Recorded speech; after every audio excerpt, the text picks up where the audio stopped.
We're talking about this story today where a 10-year-old little girl was flying from San Francisco to Traverse City here in Michigan, and she had a layover in Chicago.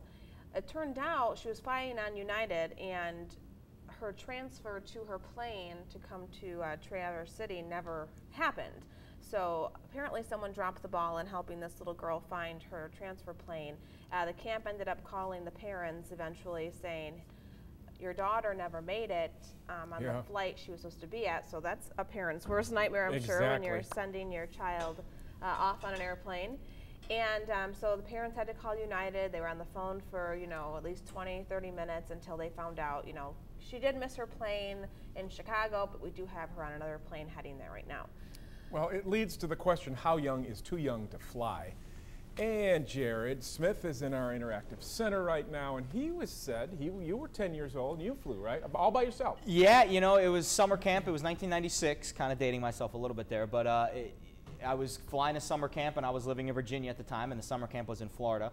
And, it was a connecting flight in Atlanta, and when I got off the plane in Atlanta, there was an officer there, not an officer, but, an official from the airline to take me to this little unaccompanied minor area, and I hung out there until my connecting flight down to Orlando. So, yeah, it's interesting, and I've flown a lot. I've moved around to a bunch of places. I've lived in New York, Virginia, Florida, so I've flown a lot as a young kid, and it can be a little bit scary. Of course, post 9/11 things obviously might be a little bit different rules and regulations-wise, but it certainly could be scary, guys. Yeah.